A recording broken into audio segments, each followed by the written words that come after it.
So after fighting shadow dragons for an entire arc, the planet was in danger. People were risking their lives. The first thing that Pan does when met with brand new unknown Dragon Balls is want to summon the dragon? Really, Pan? Man, this girl really is related to Goku.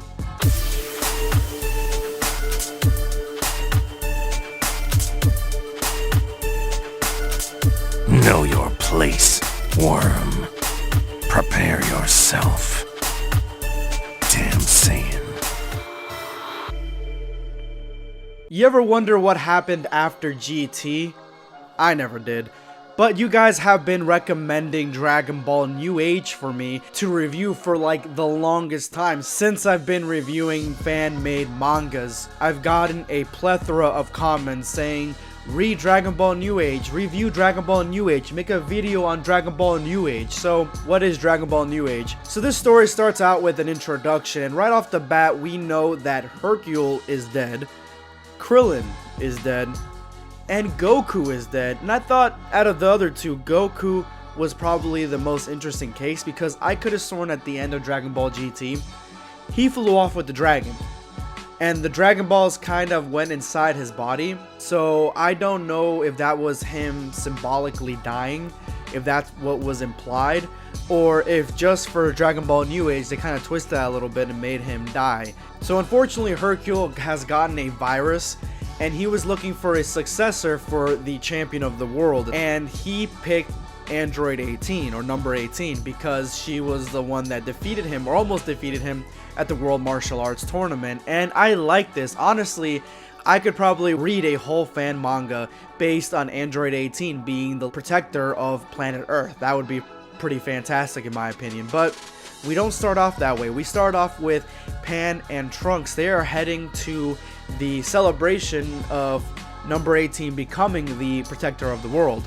And here's where we get one of the bright spots of Dragon Ball GT, and that is Pan and Trunks' relationship. I always thought they had a pretty good relationship at Dragon Ball GT. That was the most interesting portion of the show, because they were the ones that we started out with. They were the ones that went on the Grand Tour. I mean, Goku was there, but he was almost feeling like a side character at times, while most of the story focused on Pan and Trunks. So I like that we start off Dragon Ball New Age with these two characters. So as they're en route to this party, their ship gets hit by lightning because there's a storm outside, and the reason they're not flying is because they don't want to get their clothes wet. So they end up crash landing, and they hide out in a cave, and in this cave they find a whole bunch of different artifacts that look pretty interesting. But for the first time I saw this picture, this image, I knew exactly what it was. This looks Namekian to me, so it is. And they have infiltrated the cave, or the home of somebody that has created brand new Dragon Balls, these black Dragon Balls, and even seems to have manuscripts of how to create Dragon Balls, which is something really interesting in Dragon Ball we really don't get to see on how they are created. We know that the Namekians make them, but we really don't know how they're made. So I would like this to be addressed later down the line in Dragon Ball Super or in fan mangas perhaps, but I like that it's brought up here. And the first thing that this girl wants to do as soon as she sees Dragon Balls is summon the dragon. And I don't see this being out of character for her, since I haven't watched Dragon Ball GT in years, but it just seems a little bit weird that you would want to summon dragons after you spend a whole season fighting shadow dragons because we've used the Dragon Balls too much. But that's kind of the excuse that she uses to use them. She's like, well, these probably haven't been ever used, so there's no worry in overusing them, so there's probably going to be no shadow dragons made, no consequences. And before she can even be stopped, she summons a dragon, and here we get this relatively cool looking dragon. I mean, he kind of looks like the dragon from the Black Star Dragon Balls. He looks very similar to it, but he looks pretty badass in his own right. And Pan, finally thinking with her head, the first thing she asks is, we want to know if using you is going to create shadow dragons. He answers, no, you don't have to have the same worries with me. And she takes that at face value. She's like, alright, cool, B, no problem. I feel like she should be more hesitant about talking to this evil looking Shenron, but whatever. The story needs to continue, and the first thing she does is wish back Goku, which I like. I like that Goku's back. So Goku gets brought back, and he kind of gets caught up a little bit, but he's kind of go with the flow too. Very similar to Pan. I like kind of like this. I like this.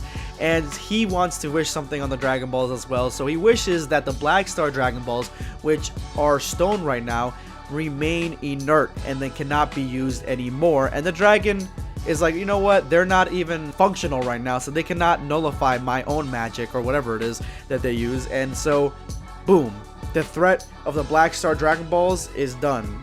We don't have to worry about that anymore. And then Goku right after that ends up wishing for Piccolo to return, and Trunks says that's actually really smart, and I thought so too. But I'm trying to think, okay, so we have the Black Star Dragon Balls on Earth, so the Earth can't be destroyed by these Dragon Balls, right?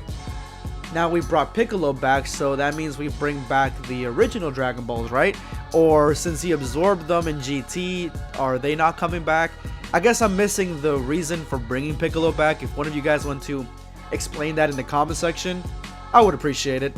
I have my own theories. I think mainly because this author, this writer, wanted to bring Piccolo back because that brings the regular Dragon Balls back, but that would make it so the end of Dragon Ball GT, the Dragon Balls didn't just kind of get absorbed into Goku. And I guess that's where he's going with this, seeing as how Goku is dead at the beginning of this, and it's not implied that he's dead at the end of Dragon Ball GT.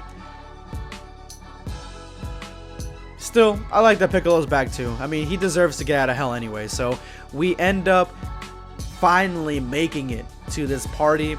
At the very end, we do get the fact that these Dragon Balls have a price to using them. There's a catch. That's something that Trunks was worried about, if there was a catch for using the Dragon Balls. And yeah, there is a catch for using them. They seem to be giving off this black steam or black mist as soon as they became inert. So who knows what that means? Don't spoil it for me because I want to keep reading this. Now we're going to a different planet, and it seems like we're meeting more Saiyans, which seems to be a common trend with fan mangas because we love Saiyans. And this dude seems to know Vegeta, and he's married, so that's pretty cool. I can relate.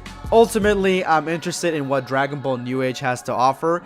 I like what I see so far, and I cannot wait to see what happens next and see exactly where this goes. Let me know in the comment section below what you guys thought of Dragon Ball New Age. This is going to be Blackscape signing off. Take care, guys.